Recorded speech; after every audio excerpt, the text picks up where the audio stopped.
So once again, I'm very pleased to host tonight's Humanities in Class webinar. It's titled Indian Boarding Schools in the 19th and 20th Century.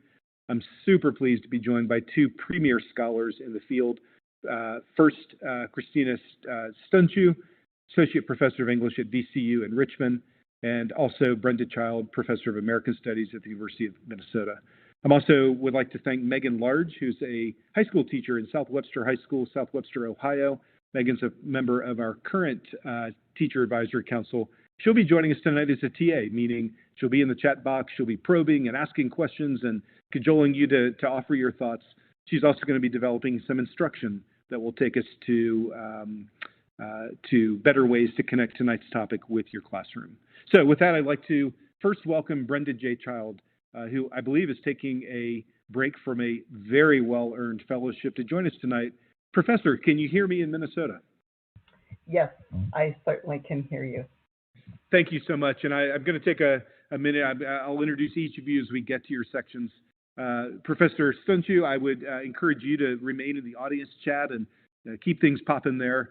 But Professor Child, we're going to spend some time with you first. And I'm going to hand over the reins to the PowerPoint. And as the moderator, I'll bring you questions when the time appears. Thank you for being here. Well, thank you so much for this nice invitation. And I also appreciate being here with Cristina, my colleague.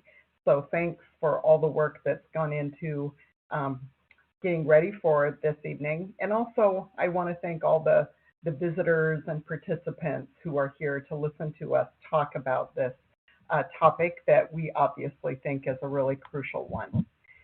I thought I would just begin by showing you a few slides, and then kind of later on in our evening, I might give you a little more formal presentation talking about some of the differences between the United States and Canada in terms of Native history. And I'm going to put up this first slide, and this one is kind of special to me, and it says a bit about how I first got interested in the topic of the history of Indian education. So this is a photograph, and if you look at it kind of closely, you'll see that there's some, it's a kind of looks like a vintage early 1920s era picture of a football team. And in the last row in the middle, you see a very distinguished athlete named Jim Thorpe. And then a couple folks down from him, it would actually be the third person over from the left is my great-grandfather. And Thorpe had organized this football team in the early 1920s, in the early days of professional football in the United States. And many of the people that appear in this photograph were former boarding school students that he had met at Carlisle. And so it's this picture was actually hanging on my grandmother's wall when I was growing up. And I used to kind of, I was sort of one of those kids interested in everything. And so I'd look at this picture and I would say, Grandma, who are all these people? And she would say, well, that's my dad, she would say, and there's Jim Thorpe. And she said, Carlisle. And I thought, Carlisle, And then when I would look at the picture, I knew these men were kind of too old to be students, right? And so I was always kind of puzzled about it, and I wanted to know more about its meaning. I didn't know, but we had actually another family photo of these days, and I was cleaning out my mother's house one day, and I opened up just a plain vanilla envelope, and there was another photograph of Jim Thorpe and this wonderful football team composed mainly of former boarding school students. So that's what kind of piqued my interest so many years ago in the topic of boarding school. And my grandmother had been a student at the Carlisle Indian School in the early 1920s in South Dakota. We are from, and I am from, Red Lake in northern Minnesota, which is an Ojibwe community. And my tribe, I guess I kind of describe ourselves as being about 200,000 There are about 200,000 Ojibwe people of the United States and Canada. Half of us live in Canada, and the other half of us live on the U.S. side of the border. And my own community is very far north in northern Minnesota, and we're very proud of the place that we're from, especially because it's kind of funny because the way I teach Indian history in terms of periodization, many of the things I talk about in American Indian history didn't happen at Red Lake, where I'm from. That is, we weren't removed from our homeland. We did not allot our reservation land in the late 19th century or early 20th century, which is the boarding school era of the allotment era, when the federal government was trying to kind of they understood that Native people still had a significant amount of real estate, and they wanted to get their hands on the lands that Indian people lived on. So they devised this policy called allotment, which kind of broke up the reservation system in a sense by allotting individual parcels of land to people, usually men, who were heads of households. And then when there was surplus land left over, that land was to go into the public domain. So it ended up being a very devastating policy for Native people, and I'll return to that topic. So I'm going to talk just kind of a little bit more about the culture of boarding school. You see here that this is one of the sports teams from one of the other early boarding schools. And this one I think is in Genoa, Nebraska. So there were the schools that I'm talking about this evening are the 25 off-reservation boarding schools operated by the United States government, beginning from the establishment of the Carlisle School in Pennsylvania in 1879. And that's a very important date to many of us because of the founding of Carlisle. And also, we usually date the beginning of the boarding school era in the United States from Carlisle in 1879. I look at that kind of ending date as being in the 1930s when Franklin Roosevelt was president of the United States, because by then the federal government had turned away from the boarding school concept, and I'll explain more about that in my later comments. A lot of boarding school students, I was just getting ready, there's a new biography of Jim Thorpe, and I was just getting ready to read that on my kind of nightstand and on my own reading list. But I know that one thing that a lot of people, that students themselves enjoyed, I would use that word, about boarding schools, were the sports programs. And so baseball, basketball, football were all part of the cultural life of boarding schools. And here you have these young men in Nebraska who are obviously from kind of northern and southern plains tribes. And what I like about this photograph is not just their kind of old style uniforms, but that they're all wearing moccasins, right? So this is kind of an early boarding school photo. To show that it wasn't just the sports teams, some people really enjoyed the instruments and the band, and Haskell, which was in Lawrence, Kansas, was kind of well known for its school band. And there were some students at the time who enjoyed participating in this social aspect of the schools. So like I said, boarding schools kind of date from the establishment of the Carlisle School. And this image has been often reproduced in talking about boarding schools.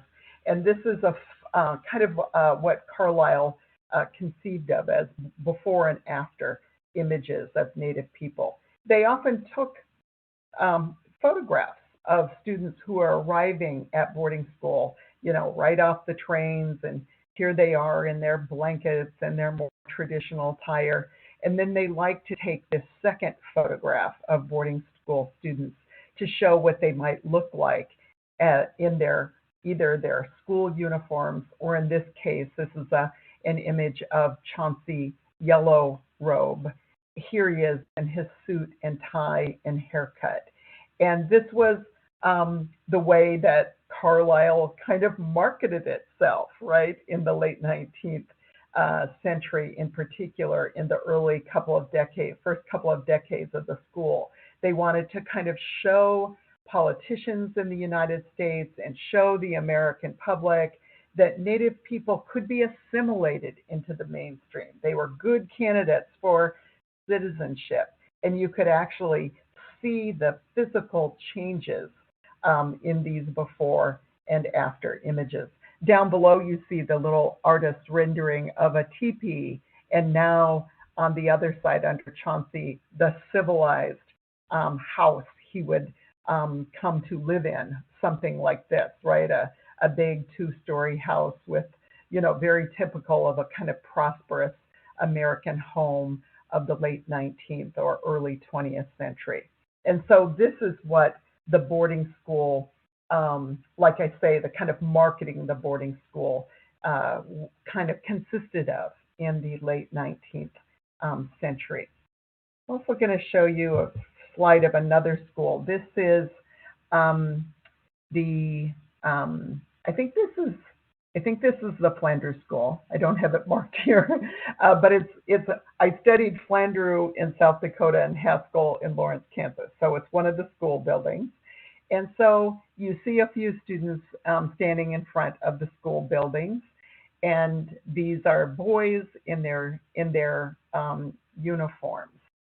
One question that I was interested in after this was actually, I've been working on boarding school history and many other topics since then, because this was a dissertation project for me when I was a young scholar, a young historian. And my grandmother was still around in her 80s at that time. She was still around to kind of talk to about the assimilation era and what it was like for her and other Native people to go away to schools like this. One of the questions that interested me early on was, why did Native students, it sounds very simple, go to boarding school? And it's interesting, but that is a question not easily answered. It's kind of a complicated topic. Some people have the idea that students were always forced into the institutions. And there were compulsory attendance laws that were passed in the United States in the 1890s, making it, essential for Native kids to go to school, but they didn't always have a local school to attend, because so many American Indians in the 1890s or into the early 20th century lived in the most rural of places, in reservations or allotments and in rural America. And so when they didn't have schools to go to, they were often sent by the Indian agent on the reservation to one of these eventually 25 off-reservation federal boarding schools. Sometimes, and this is what I was interested in trying to answer this question myself, was I went into the archives and started looking for letters that students and family members had written during the boarding school era. And here's a letter that was sent to Flandreau in 1923, where a man writes, "I have lost my wife and left me with 6 children. When I'm going working out, it's hard for them. And this is all I ask you, if you have a place for them." So this was not an uncommon letter to find at the time. So imagine that, I think we can all look at this letter and see the history right here. We can unpack this letter very easily and see that this man was facing difficult circumstances. And as boarding schools were a kind of alternative to Native people at the time, and sometimes under sometimes dire circumstances like the one this man faced, he's going to send his children to boarding school. The idea of the schools was that young people would learn a vocation. For young men, that might mean, agriculture or working with horses and harness making and some of these sorts of trades in the late 19th century. But then in later decades, the trades evolved, especially for guys. Haskell, in particular, in Lawrence, Kansas, was known for having a very good printing department. Baking class was essential for girls. I don't think the trades changed that much or the vocations changed that much for girls over the years because the girls were, many of them from tribes where women had a very active role in the tribal economies, but yet they were thought of as people who should have be domestic and become the domestic partners of young Indian men. And so the schools emphasized baking, cooking, sewing, these kinds of things for girls. Laundry. Not coincidentally, these were all trades that furthered the operation of the schools as well. Just hit on a couple of quick topics before I'm finished up here and hand it over to Cristina. But this shows the hospital at the Stanciu Indian School in South Dakota. And one of the big problems of the boarding school era was the problem of epidemic disease. The boarding school era coincided with the tuberculosis epidemic in the United States. And it was also a time when, especially 1918, 1920, when a lot of Native children contracted influenza in the big pandemic. And that was part of the school experience as well. The first time I heard about the pandemic of a century ago was actually when it was, I'm sorry, I got a message and lost my train of thought. But the first time I'd heard about the boarding school or the influenza a century ago was when I was looking at the records of the boarding schools. This shows a letter also written in 1923 where the school superintendent writes to a father saying, "Dear sir, it is with a feeling of sorrow that I write you telling of the death of your daughter Lizzie. She was not sick but a short time, and we did not think her so near her end." So anyway, one of the sad aspects of the boarding school history was the students who did not survive, right? And mostly, as I say, it was because I would say that the boarding schools themselves somewhat neglected student health, but there were lots of theories about how tuberculosis was spread in the late 19th and early 20th century. And so the schools themselves were overcrowded. I think sometimes the students were quite malnourished in the boarding schools as well. But many of them succumbed, but primarily it was to epidemic disease like tuberculosis or influenza. This is the tombstone of a young man who passed away at Haskell, Joseph Rosso Chippewa, which is another kind of the name that the federal government used for Ojibwe people, my own tribe. And I thought this was kind of an interesting image because in the Haskell Cemetery, children who died and young people who died at boarding school, I always found it somewhat ironic that the schools were supposed to kind of stamp out their Native identity. But then they put the tribal identification, the tribal nation on all of the tombstones. So there's some inconsistencies. And then I'll just end with one last slide. And this is a letter. This is from 1924 that my great-grandfather, who was in that football picture, wrote saying, "Dear sir, will write to you. I'd like to have my daughter come home this summer, Jeanette Jones. She's got money to come. Send her home right away, please. Yours truly." And so I thought, this is actually the first time I'd ever seen my great-grandfather's handwriting in the National Archives. And so I think that brings home the point that boarding school is not just an abstraction or a history that's very distant from Native people, but it's something that affected so many of our families, and our grandparents and great-grandparents attended these schools. And so we have kind of a personal interest in this history as well. Okay. Professor, thank you for sharing that narrative. Before we transition, I'd like to bring some questions to you, if I may. And we'll take some time, and then when Professor Stanciu is sort of supplementing and going next, then I'd encourage you to stick around and stay in the audience chat. But Professor, my first question comes from Elizabeth. Elizabeth's in Washington, D.C., and she's wondering about your archival work. You've talked a lot tonight and shared some specific primary sources and materials that you as an historian use to construct your argument and your narrative. Tell us about where you find these archives and where these materials can be easily located. Yeah. Well, I don't know that they're easily located, but when I was in graduate school and I finished my PhD in the early 90s, it was sort of the era of the new social history, right? We were going to write about everyday people and their experiences, and we were going to use the documents that everyday people, were kind of known for. And so at the time, I wanted to, as a young scholar, introduce Native people into the historical narrative. I wanted to write about people like my grandmother and everyday people. And I wanted to hear their voices and put their voices into the historical narrative. And I just, had that feeling that we'd been left out as American Indians of the mainstream of American history. And so I wanted to, correct that.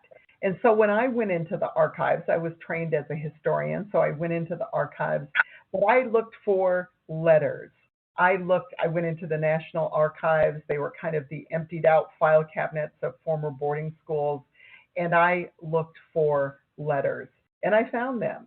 And I sort of organized my letters according to topic. And I found that, over here, people are talking about why they went to school. Over here, they're talking about the pain of being separated from their parents, or parents were writing about their children.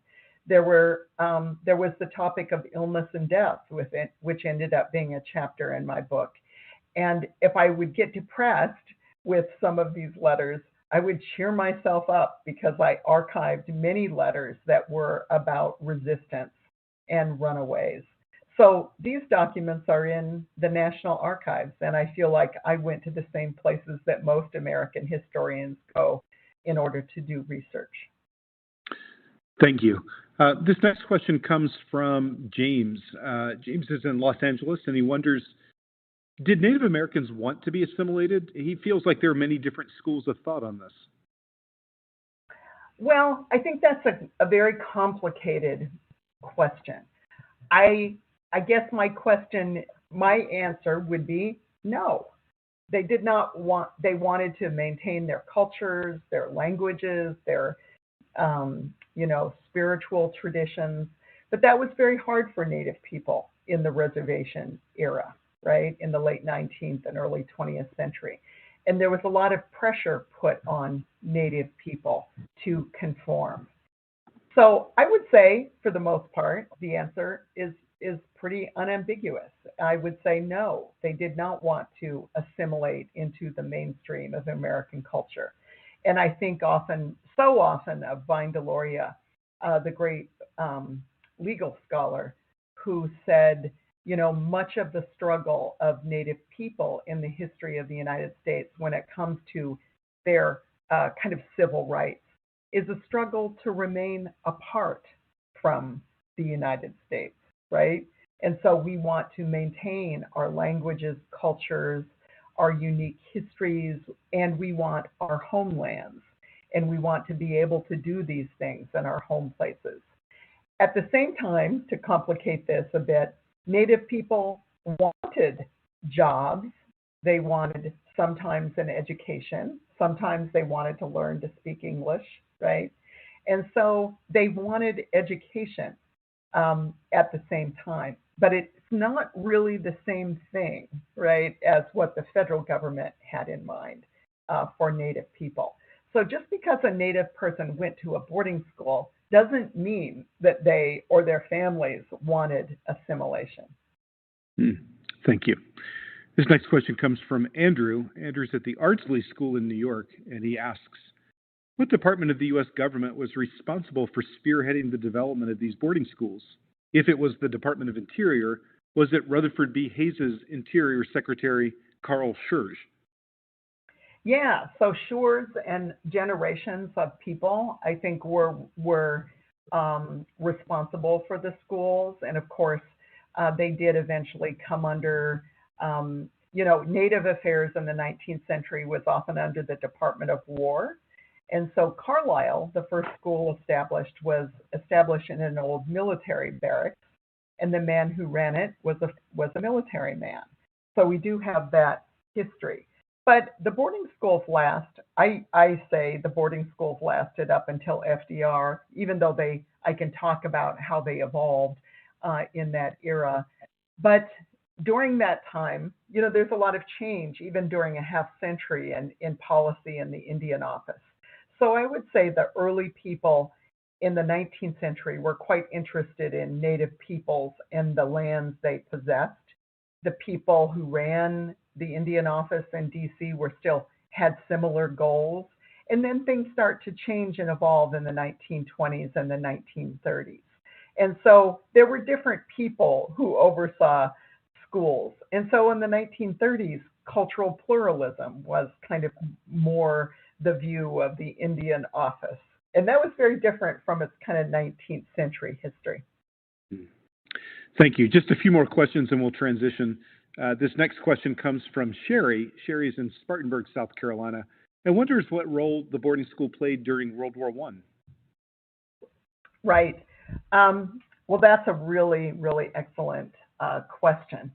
Boarding schools were very, they were running in World War I. I did some work on the Mount Pleasant School in Michigan a few years ago, and I found that there were an incredible number of students who went direct from boarding school right into the military.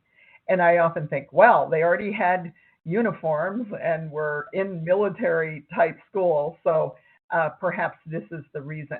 But I would say, one of the things we kind of talk about that's very complicated in Native people's 20th century history is that we have very high rates of Native participation in the military. You've probably heard that statistic that during World War II, they served in greater proportionate numbers in the military than any other ethnic group in the United States. During World War I, many Native people, like my grandparents, were not citizens of the United States, but yet there were still volunteers into the military during World War I. And it happened in the United States, and it happened with Indigenous people in Canada. Great, thank you. And the last question before we transition comes from Francesca, who I believe grew up in California but is currently in Tampa, Florida. Francesca wonders, were all boarding schools vocational? Were there any that taught formal disciplines?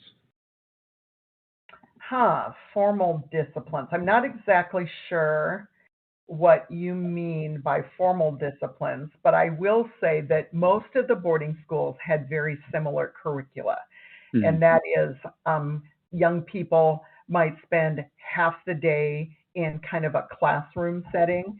And in the early years, this was often, what it often involved was learning to speak the English language, right? So English class, learning to speak English were really emphasized.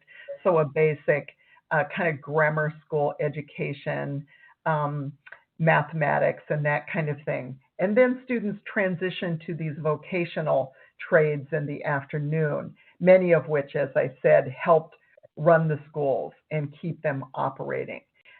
Students in the early years, up until the 1920s, were discouraged from visiting their families during the summer and over holidays.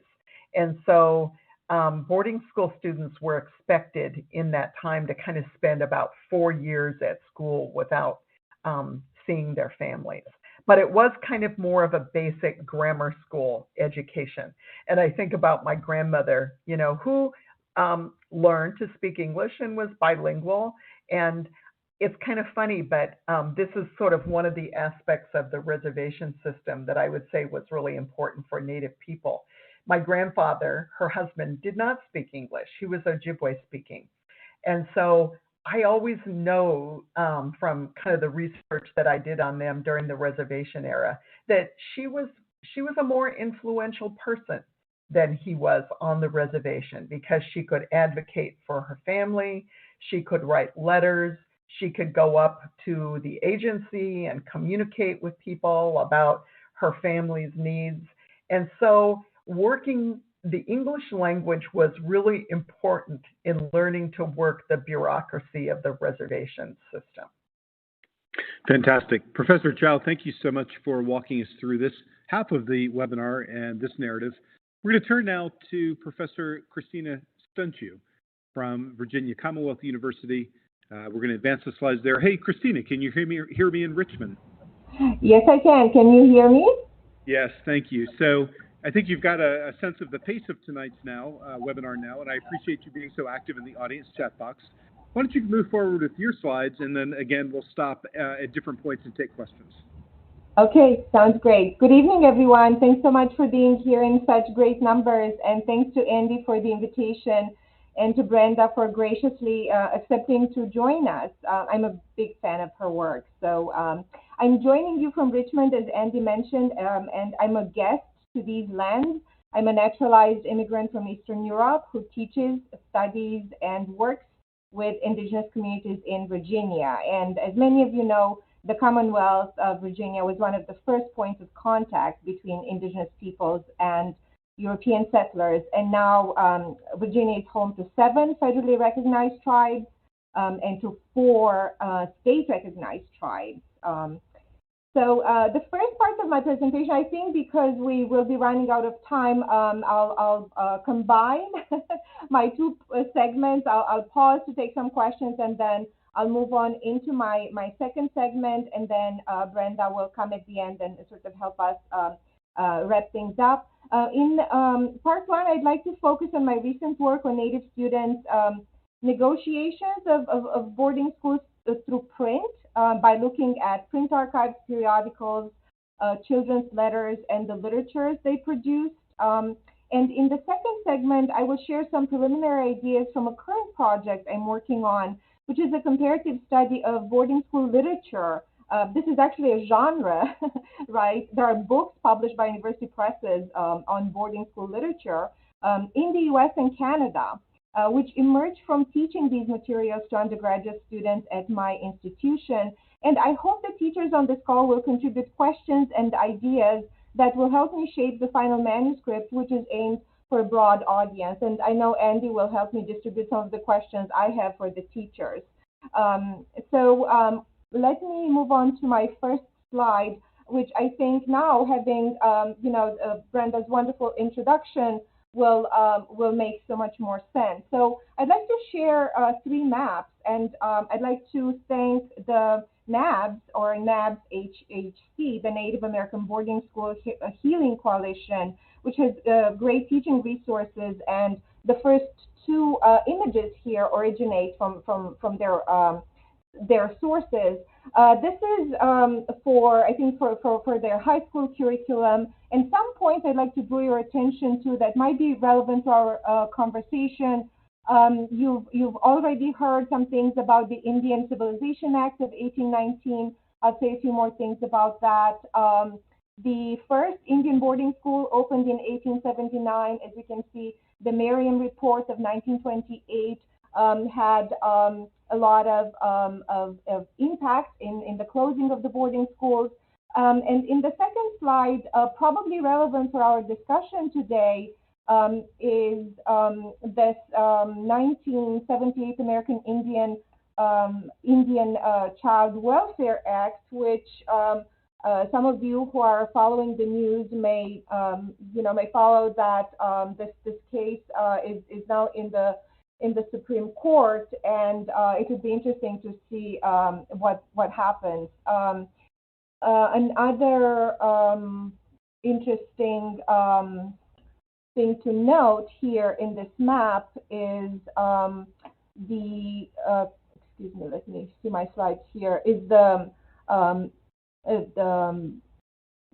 work for self-determination today, and the note that 64 of the original boarding schools are still open today, but the focus is obviously different.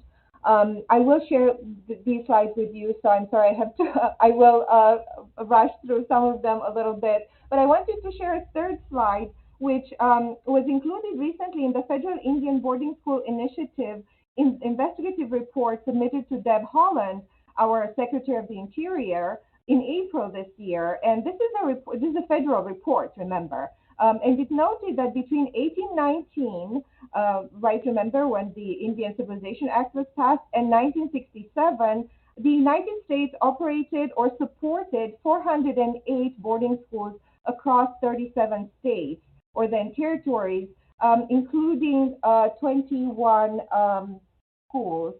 Let me see, I'm looking at two different screens here. So this is the map. My own adopted state, Virginia, lists only one. As you can see here, pretty close to Northrop, it's the Hampton Institute. Now, I am a scholar of Indigenous literature and culture, and I I would like to start by sharing one of my chapters, which I shared with you also as a reading, focusing on education, print culture, and patriotism.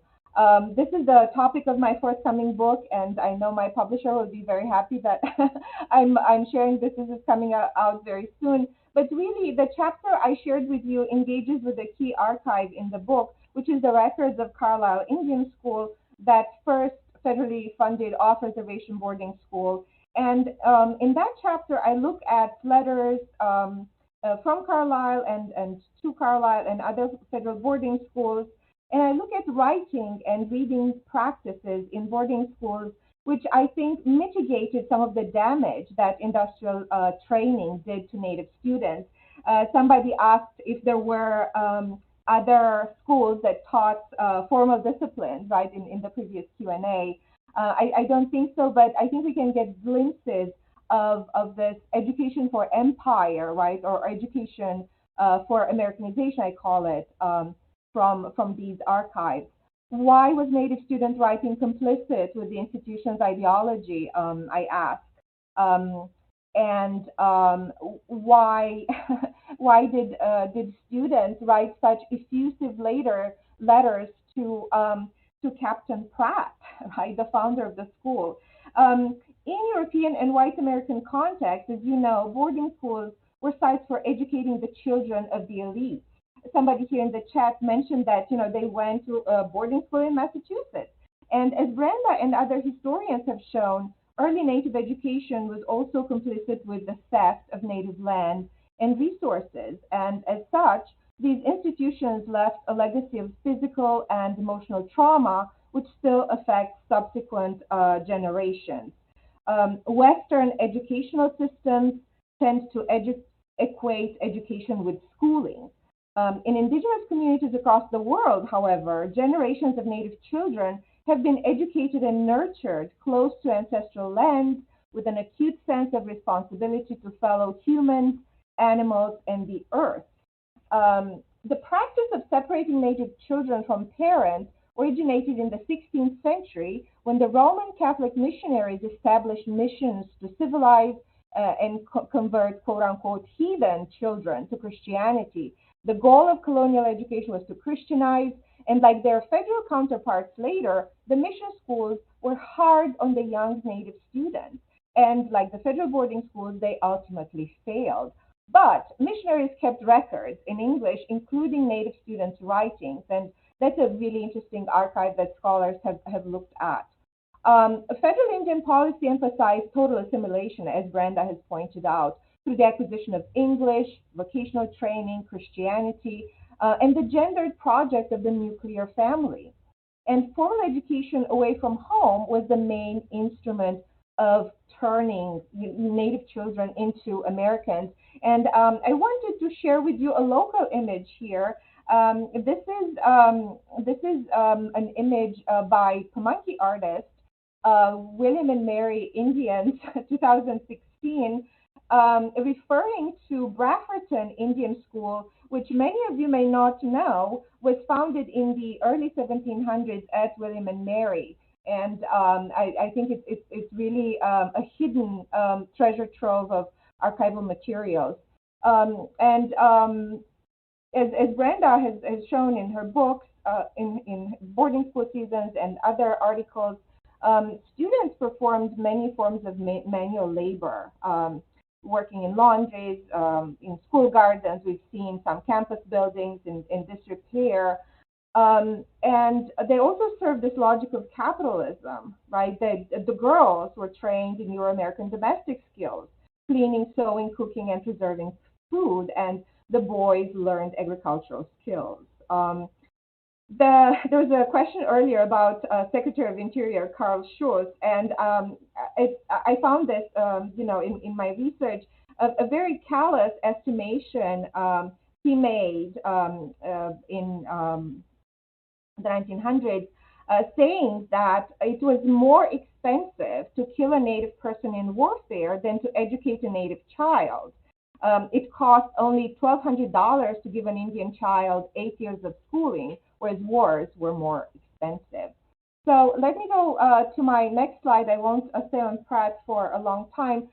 This is a pretty well-known story in the field, but for those of you not familiar with Carlisle, this was established in 1879 in the Army barracks by Army officer Richard Henry Pratt, and during its 39 years of operation, Carlisle educated, I think it's estimated, over 10,000 students. Besides physical abuse and other forms of abuse affecting entire generations of survivors, the school left a legacy of print materials, but also a legacy of problematic stories and stories about death. And we were talking about the archives earlier. This is not from Carlisle. This is from the Oglala boarding school, and it really brings the topic of death to the forefront through a poem that a father wrote, and it was subsequently published in the school newspaper. So death, a boarding school reality, found its way into the writings of both students and parents. And in my research, this is a rare instance of parental response to a child's boarding school death in a poem by Clarence Three Stars, who was a Sioux student entering Carlisle in 1879. And he lost his daughter in 1908, Louisa, to a disease she contracted in boarding schools in Pierre, South Dakota. As Brenda pointed out, communicable diseases were pretty frequent. And the student paper published this poem of grief with the following note. The above tribute, written by the father, breathes forth the deep feeling of the parents and expresses in a small manner what a wonderful difference education and the Christian religion have made in men like Clarence. Of course, this is not what the poem is doing. The grief of the father rings through these lines, but this really shows the different ways in which death was simply pushed under the rug by institutions. Brenda talked a little earlier about the PR mechanism at these schools, right, through their famous before and after photographs, and this is the colorized version of the pamphlet.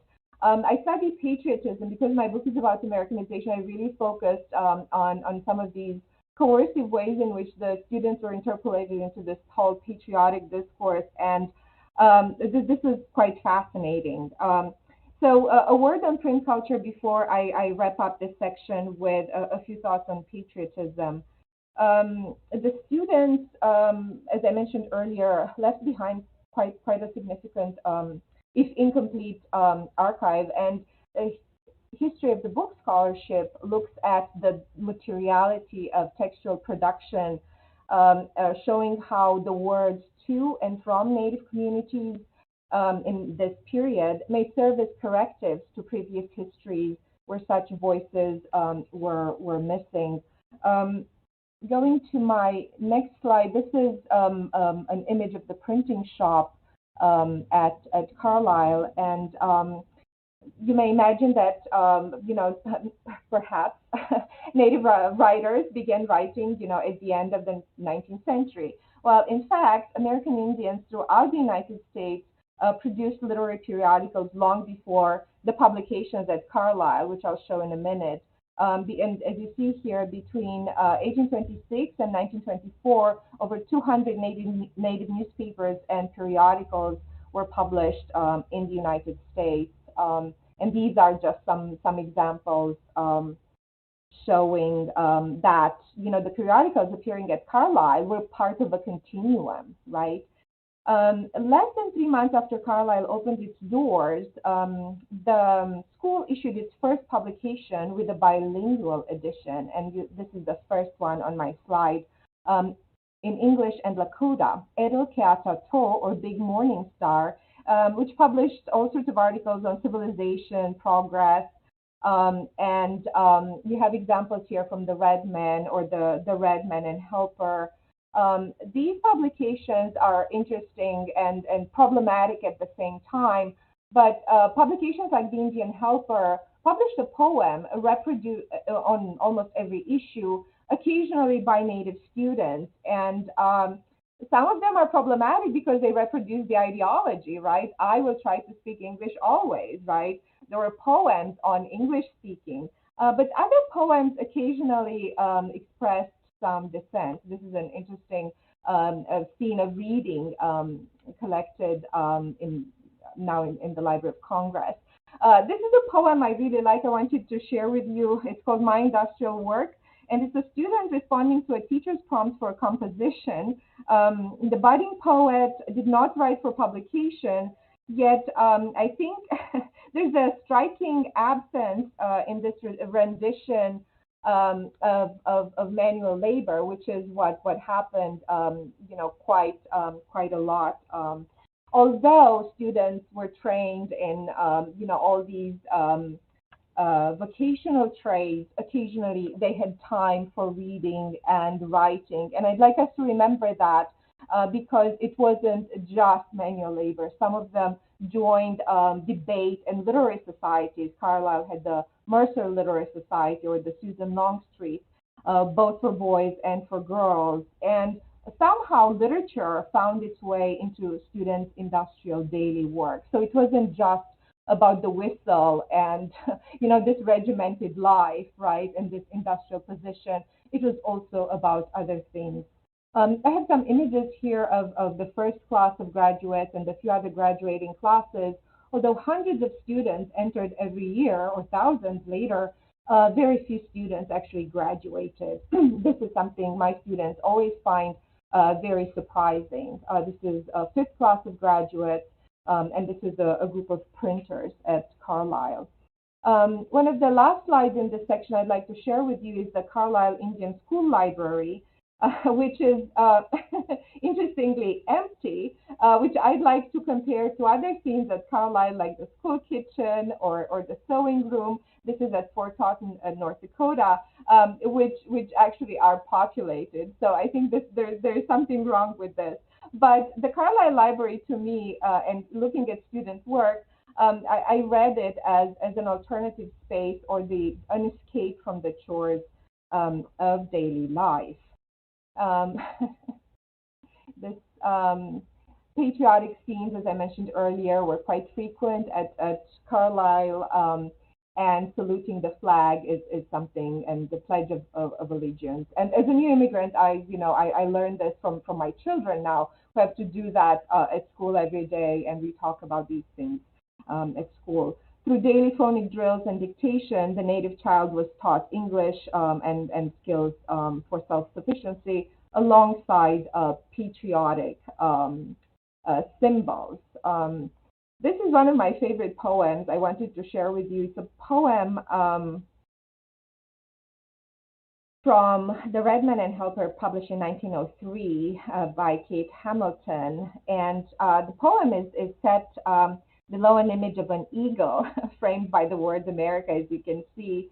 And it appears alongside an etching of the Great Seal of the United States, right? The bald eagle with its wings widely stretched, holding arrows. And so I think what this image is trying to do is to show that indigeneity and Americanism can coexist in the printer's typographic presentation of the poem. Such instances of patriotism abounded at federal boarding schools, and flags marked the students' daily experiences, from crowded dormitories in their schoolrooms to the library, the gymnasium, and the auditorium. And let me end with one of my favorite writers, Luther Standing There, or Otakte, was part of that first contingent of Carlisle students arriving in 1879. And he was a model student.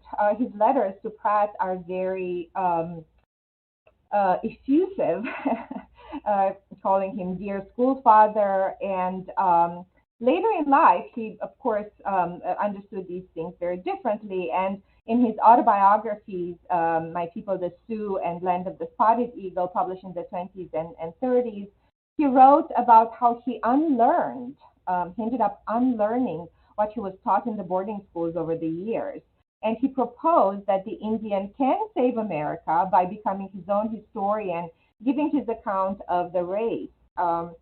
Standing There claimed that America can be revived, rejuvenated, by recognizing a native school of thought, ending with the sentence, the Indian can save America, end quote. So the main takeaway here is that Native students at Carlisle and other boarding schools encounter these daily interpolations into labor, into becoming American, but also in print. And yet, despite this drudgery, right, they imagined life outside of the confines of this industrial work. And in spite of a regimented daily existence and the rigid curriculum of vocational training, they cultivated a life of the imagination informed by their traditional upbringing, and writing beyond the boundaries of a rigid curriculum. So I'll stop here before we move on to some pedagogical considerations. Fantastic. Thank you, Professor. And I do have some questions that have come forward, and I'm going to address them primarily to you. But Professor Child, if you would like to unmute at the as we're answering and answer as well, that certainly is appropriate. This first question comes, and actually a second question from Andrew up in New York. He asks, what organizations provided the funding for these Native newspapers? Was there any evidence that authorities filtered the content or edited the content of the papers? And finally, how much circulation did these papers have? That's a really good question. I don't have the numbers in front of me, but they should be in one of the notes in my book. The funding for the newspapers, because it really depends on the school, but the federal boarding schools were funded by congressional appropriations. In addition to those, Pratt at Carlisle was very savvy in enlisting the support of organizations and women's organizations in particular by selling postcards with these before and after images of students, right, to show how successful the institution has been and to request donations.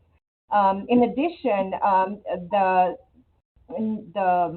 publications were sent to students' homes after they graduated, and they could send their contributions, their annual contributions. I don't know if Brenda has something to add to this. You're doing fine. Okay. Thank you. Thank you. This next question comes from Pamela. Pamela is in Georgia, and she asks, can you tell us a little bit about the connection, either formal or informal, between federal boarding school authorities and those mission schools run by the Catholic Church in the U.S.?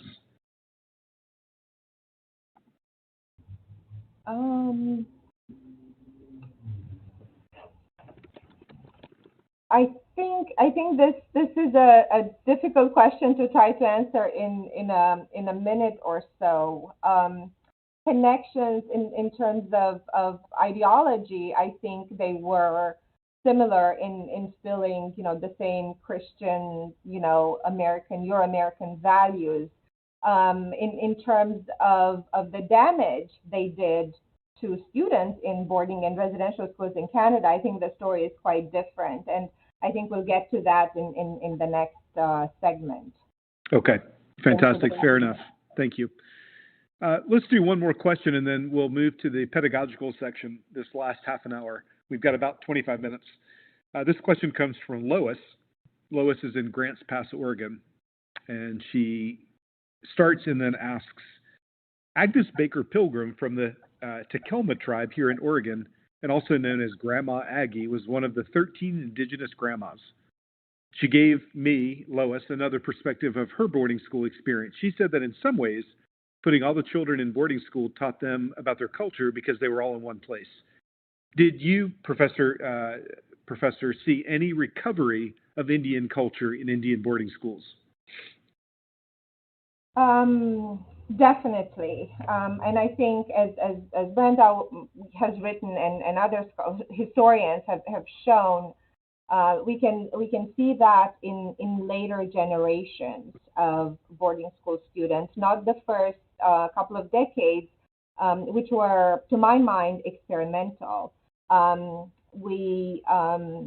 If we think of Carlisle or Hampton or Haskell, at the beginning of the 20th century, Native teachers were brought to these boarding schools to contribute. And I'm thinking of Angel Decore in particular, who studied at Hampton, then went to teach art at Carlisle, and who opened, an art studio, inviting students to create their artistic expressions, building on their, cultural knowledge.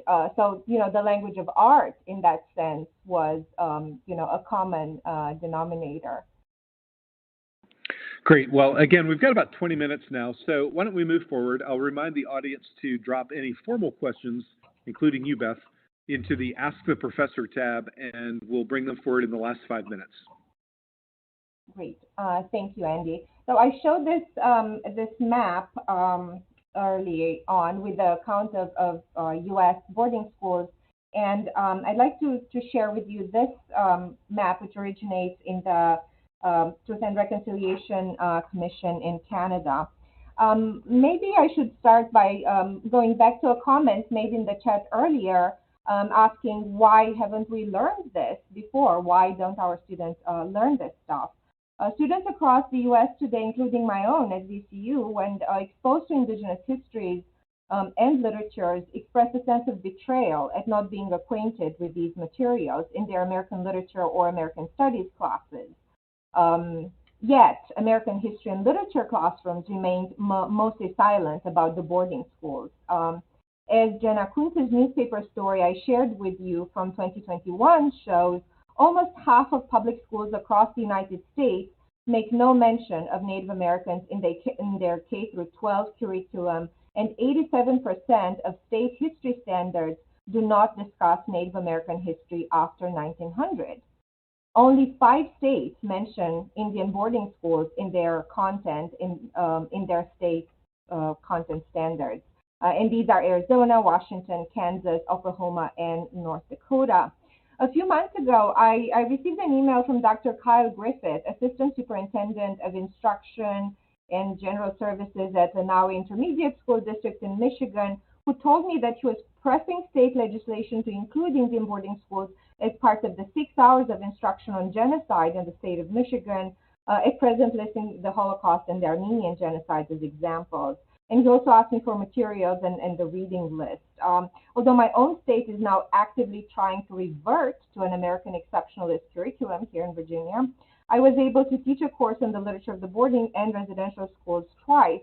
I asked my students why they were taking this class, and the answers varied. Most of them were hoping to read something about elite British boarding schools, and boy, were they in for a treat. So we start with materials like this. This is John Malloy's The National Crime. For those of you studying Canadian residential schools, this is one of the main sources published before the TRC.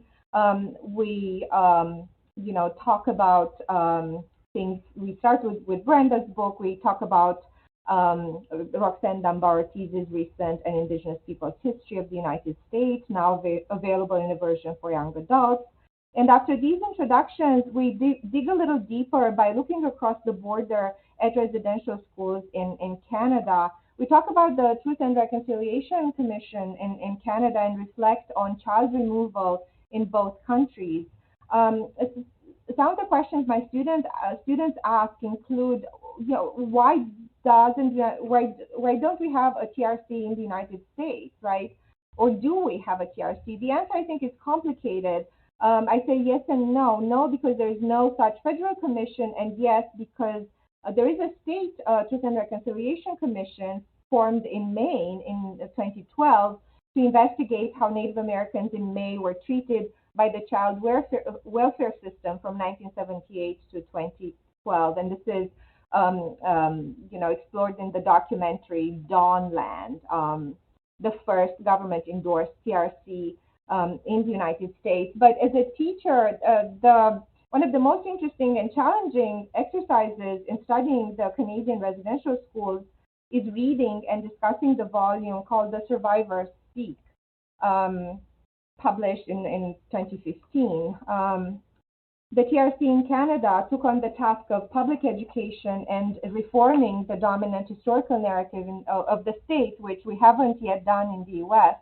And one of the underlying reasons the Commission undertook this work was the abhorrent theft of children's innocence. Litigation by survivors, as some of you know, in the form of a class action lawsuit against the government, led to a settlement out of court in 2006. And because the settlement agreement was not imposed by the settler state on Indigenous people, but was the outcome of a court-supervised settlement to a class action lawsuit launched by the survivors, the Canadian TRC is unique in that it gives the subjects of abuse, the survivors, a central role. But here's the trouble, and this is what my students found most interesting. Because the TRC was the result of a settlement agreement, it lacked judicial authority, which means that the Commission had no subpoena powers and could not name names when survivors revealed the identities of their perpetrators. The crimes were many, yet the survivors could not accuse their abusers. So these are some of the things my students and I talk about. We close read the reports, which are formulaic, but we find a lot of these materials, a lot of these themes, right? Medical attention, abuse, discipline. We find it in the literature we read or watch. And some of the films about Canada's residential schools that we watch and talk about include these, but there are many others. We also include different genres in the class, from novels like Robert Alexi's Porcupines and China Dolls, which is very tough but leads to very interesting conversations. And I would recommend it for high school students in particular, to graphic novels, young adult literature, or juvenile fiction. And I have just a few pictures of the covers here. Indian Horse has recently been made into a film or has been adapted. Sugar Falls is a student favorite. There are also the life stories, which I find really fascinating. And Professor? Yeah. Professor, I'm sorry to interrupt you. This is such an important part of your presentation. I'm going to go back a little bit. I'm going to ask you to slow down just a little bit. Sure. And I'm going to give everybody a chance to see these. Now, please continue to talk, and as you advance, I do want to remind the audience that we'll make all of this available in the resource at the end of the webinar. So, Professor, please do continue, but I could feel the teachers getting on the edge of their seats and trying to write down some titles, and I want to make sure they have a chance. Oh, thank you so much for that clarification. I was going to give my email address, and anyone can reach out for any questions or recommendations of materials. I'm happy to provide them. Sugar Falls, this is one of our favorites, and I think it teaches really well in middle school and high school as well. These are interesting titles, and I like to think of them in two contexts. And this is how I think I'm going to end up organizing my book: text before the TRC, before 2015, and text published after, because I think what the TRC opened up was really an influx of materials from the survivors, that paint a story that previous decades did not really allow. So My Name is Pepita is one of my favorites to teach and write about because it was written before the TRC, and you have the author here, Shirley Sterling, who wrote this memoir in the voice of a 12-year-old girl. So when I taught this last year, for example, the news was on fire about the discovery of children buried near a residential school in British Columbia. And this is exactly what this memoir is about. So it really invited a lot of good discussion. I will stop here just to give us a chance to have a conversation, but I have more slides about, the dedication of this novel to all the survivors, the fictional maps that the character draws, and then I end with a few other texts we talk about in class. And let me get to one of my favorite poems to teach. This is Rita Joe's I Lost My Talk, and I'll end with this. This is from 1996. I lost my talk, the talk you took away when I was a little girl at Shubhanakadia School. You snatched it away. I speak like you, I think like you, I create like you, the scrambled ballad about my words. Two ways I talk, both ways I say, your way is more powerful. So gently I offer my hand and ask, let me find my talk so I can teach you about me. Thank you. Thank you, Professor, for leading us through that review of appropriate pedagogical tools and pieces of literature. As a matter of fact, I've seen several comments in the chat box about how helpful these titles will be for culturally responsive literature. I see you there, Maricela. I do also want to remind our audience that the PowerPoint for tonight's session will be available at the conclusion of the webinar. So if some of those titles seemed intriguing to you and you'd like to go back and grab them, we will definitely give you that opportunity. And as Professor Stanciu said, she would be more than happy to respond to you by email as well. I've got some questions I'd like to conclude tonight's session with, and I'll again bring these to both of you, and we can sort of figure out who feels like they're most important to, most appropriate to answer. I think this first one likely is for you, Professor Stanciu. And this comes from Shredda from Los Angeles, who notes that there's a book, Apple, the title Apple, by Eric Gansworth, that touches on native boarding schools because of his family history with it. You mentioned a lot of other young adult novels that touch generally, but how about on that kind of specific? Do you have experience with Apple? I do not. I know of it. I read it, but I don't have anything super enlightening to say about it. Just to note that it exists and it's a useful teaching tool. Thank you for that. Yep, fantastic. Thank you, and thank you for the question. This question comes all the way from South Korea. Young Suk, thank you again for joining us. Young Suk says, I often use popular culture texts alongside documentaries, articles, and books when teaching about Indian boarding and residential schools. For the Canadian context, I have found Rhymes for Young Ghouls and Indian Horse very effective, but I have not been able to settle on similar films for the U.S. context. Might you be able to recommend some films that take a similar approach within the U.S. context that would pair well with academic resources? Many thanks.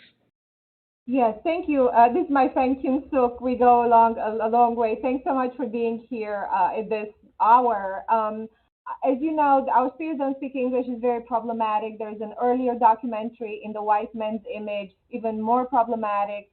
I found teaching Rhymes for Young Ghouls, just like you, enlightening, and I don't know of similar other feature films, but for the U.S. context, I use Older Than America by Georgina Lightning, and I think that the students really connect with it, and it's set in the U.S. I think it might be set at Flandreau, Brenda, if I'm not mistaken, and it's a really good resource, so I highly recommend it.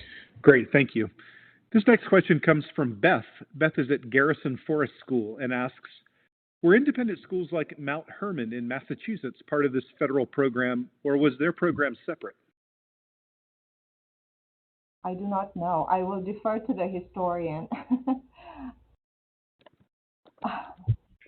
Um, no, it was not. And I mean, I'm just saying that because I've never heard of it before, and so I know most of the 25. My research has been on the 25 off-reservation boarding schools established by the U.S. In the late 19th and early 20th century. So I myself have never done research on schools that Indians may have attended apart from the off-reservation schools. But I don't know, that was not part of the federal system. Thank you, Professor. This question comes from Felicia. Felicia is in Los Angeles Unified School District and wonders if you could talk some about college, post-secondary life for Native students, community colleges, junior colleges, four-year schools. What was the college experience like?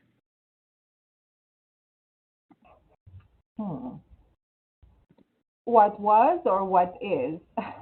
I would say my guess is that she intended it to be a sort of an historical question, but I'll leave this up to you. Yeah, I can begin to answer this question, but again, I will defer to Brenda because I simply don't know. I do know, I studied the Society of American Indians, which is, the next generation, some of them emerging from Carlisle, the sort of first generation of Native intellectuals. And one of their plans in this, they had a mini strategic plan, right, when they formed in 1911, I think. And one of them was to start a Native university. This never materialized, but they really imagined the alternative of an HBC or an experience similar to what an HBCU offers today. So I think we mentioned earlier that some of these schools like Haskell are still functioning today, and the education of Native students is thriving now. The SAI members went to white institutions, of course. They trained as lawyers and doctors.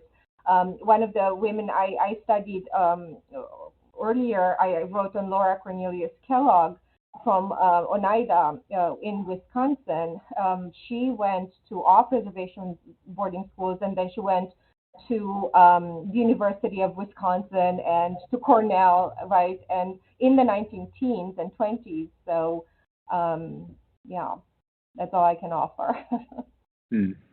Thank you. This question comes from Allison. Allison's at Santa Rosa Junior College in California. And it's a little bit of a clarification from something she thinks she might have said, but perhaps you can expand on it either way. Allison asks, did you say that in the white man's image is problematic? Allison recognizes that it's dated, but thought that it otherwise covers the boarding school experience quite effectively. I don't know, Brenda, would you like to take that answer or that question? You're the one who said it was problematic, so you should probably defend it. I see what she did there. I think it's dated, and I think it's, our students don't speak English is equally problematic to me because it really exploits, Native emotion on camera, and it paints this, sobbing, narrative. In the white man's image has some, historically, it is historically accurate, but there is, and it interviews some, Indigenous historians, but it just seems odd, and I think we've moved away from that rhetoric. And sorry, this is all I can offer after a 3-hour seminar and this talk. So maybe tomorrow I'll rethink my. I stopped showing that documentary in my classes, and after discussions with students that found it completely unsatisfactory. Fair enough. I've got a couple of more questions before we conclude tonight. And this first one I'd like to actually turn to Professor Child. And I wonder if, I know currently you're on a fellowship, but I wonder if you can talk a little bit about what your students bring into your classroom at the University of Minnesota in terms of this content. What are they bringing to you from the high schools all across, likely the Midwest and certainly across the country? These are students who likely could have been in any of our audience members' classrooms just a year or two before. When you start to discuss this, what kinds of assumptions and preconceptions do they bring? Yeah, so I guess I would say that Minnesota is pretty good in American Indian history education, which starts out, with often their Minnesota history classes when they're in elementary school around 5th grade. And so the Historical Society has been very good at kind of offering textbooks to our classrooms at that age. And so most kids, I think, in Minnesota are introduced to the boarding school topic in elementary school.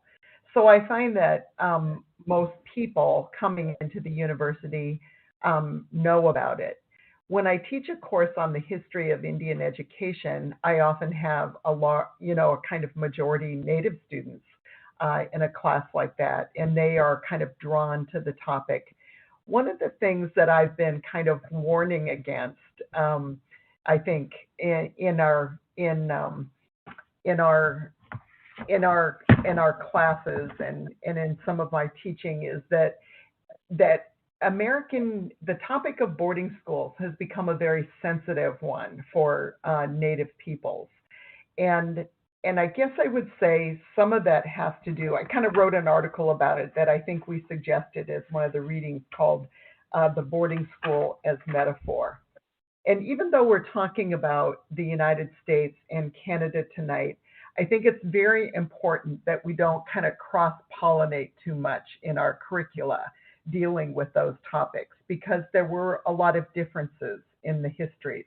And the point, in fact, that I wanted to make tonight more than anything, and I could refer you, if you're interested in the longer topic, to read my Washington Post essay from last August, where I talked about the big differences between Indian education in the US and Canada, even though they kind of originated in the same colonial project.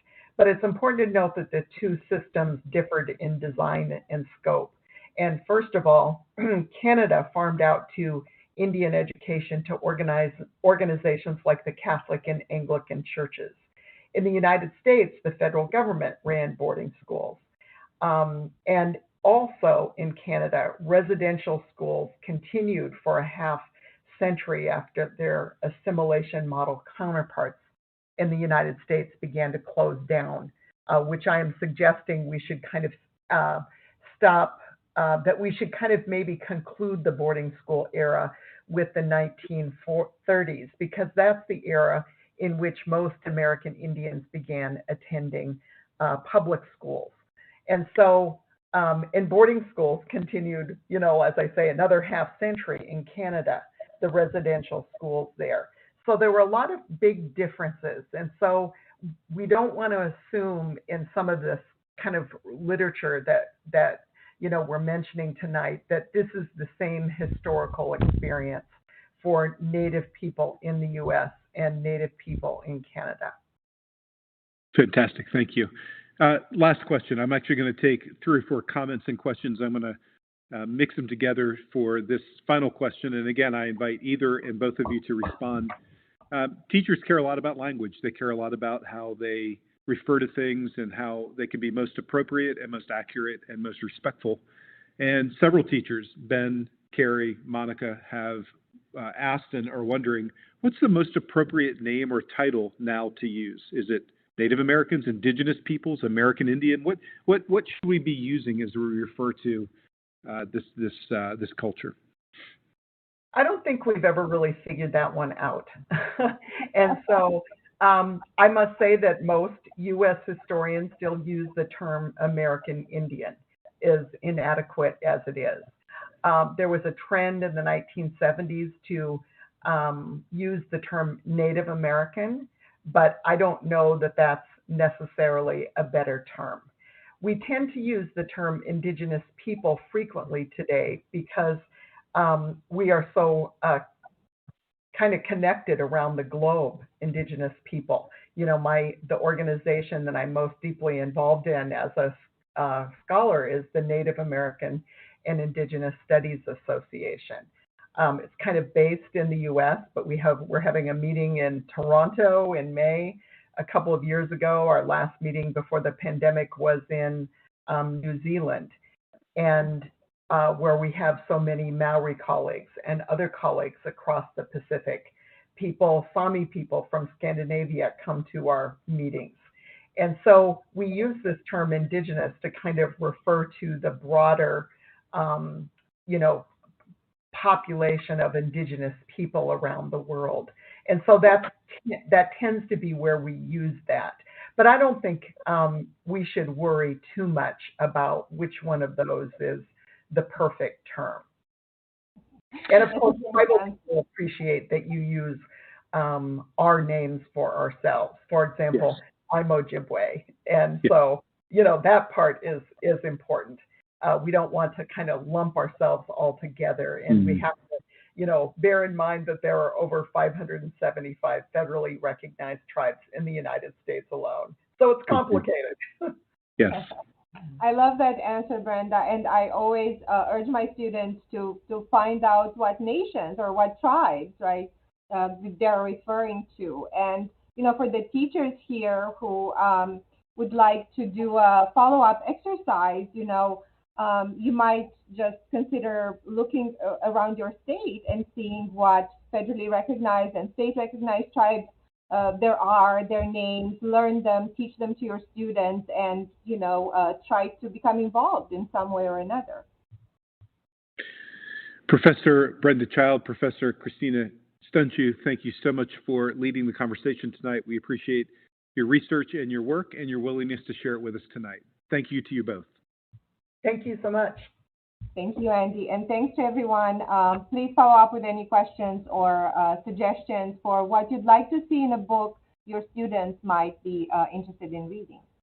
Appreciate it. I do encourage everyone to go to the Humanities Class Digital Library to find other resources, including past webinars. If you want to do a big rewind, go back to April 9th, 2020, when we worked with Elliot West, Professor of History at University of Arkansas, on the other American Revolution, the rise of horse cultures in the American West and the transformation of Native America. Please do follow the National Humanities Center through our email listserv and our website for upcoming opportunities and activities. That includes our next webinar. It's just 2 nights from now. This is the last one before Thanksgiving. I'll be joined by Daniel Emilwar from Northwestern University. He'll be sharing his work in his recent publication titled How to Hide an Empire, Telling the History of the Greater United States. Until then, everyone, have a great rest of your week. I hope to see you Thursday night. If I don't see you this week, please do have a great Thanksgiving. Come back plump and ready and re-energized from the holiday into the month of December, which is always a tricky time for educators. Have a great day at school tomorrow, everyone. We'll see you next time on the Humanities in Class webinar series.